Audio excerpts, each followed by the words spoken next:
Kia ora. In the headlines, Ports of Auckland has served wharfies a lockout notice effective in 2 weeks, despite welcoming the resumption of collective bargaining as directed by the Employment Court yesterday.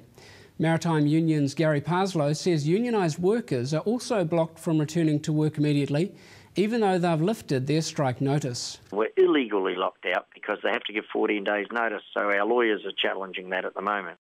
But the ports company believes it has not done anything illegal by blocking unionised dock workers. Chairman Richard Pearson says mediation and lockout are two separate processes provided for in law. And he said further, it's not a simple matter of returning to work, partly because there is much less work now than prior to the strike action. Most importantly is the whole question of safety and security, because there's a lot of people that are working in the company here now. They are very concerned about the threats and intimidation that have been levelled at them. The Prime Minister has ruled out an independent inquiry into the privacy breach at ACC. That's despite Nick Smith saying he'd be happy for that to happen and repeated calls from opposition to launch another inquiry. Mr John Key had this answer when challenged if he had something to hide. Absolutely not. At the end of the day, I'm more than happy with what's gone on in terms of ACC. Happy that the matter's before the Privacy Commissioner and the police, but I don't see the need for any further inquiries. The funeral of 4 of the victims of the Easy Rider sinking was held at Rugby Southland today. The boat sank last week with 11 people on board during a fishing trip on the Fovo Strait. Dallas Reddy survived the sinking. 6 people remain unaccounted for. Murray McCully is defending his backtrack on cuts to MFAT, saying the plans to slash over 300 jobs go too far. The Foreign Affairs Minister has sent a letter to his Chief Executive and concedes it's been pretty messy. I think I made it very clear at the outset that the government needed an opportunity to see the proposals in the same way that staff were being consulted, and that we would make our views known.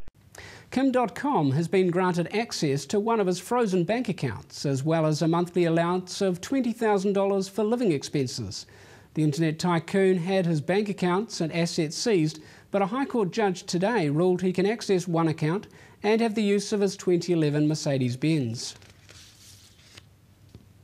Christchurch City councillors have voted to evict the Occupy protesters from South Hagley Park. They have given council officers and police permission to remove and confiscate the protesters' tents.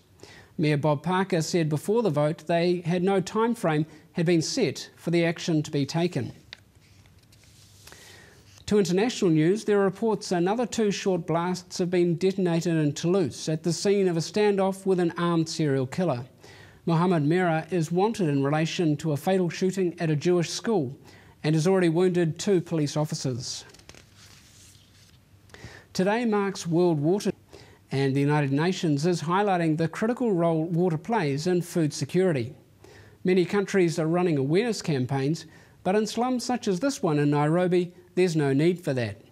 Today's focus on water is the same as every other day. Once somebody does not have water, you cannot cook, you cannot wash, you cannot do anything without water.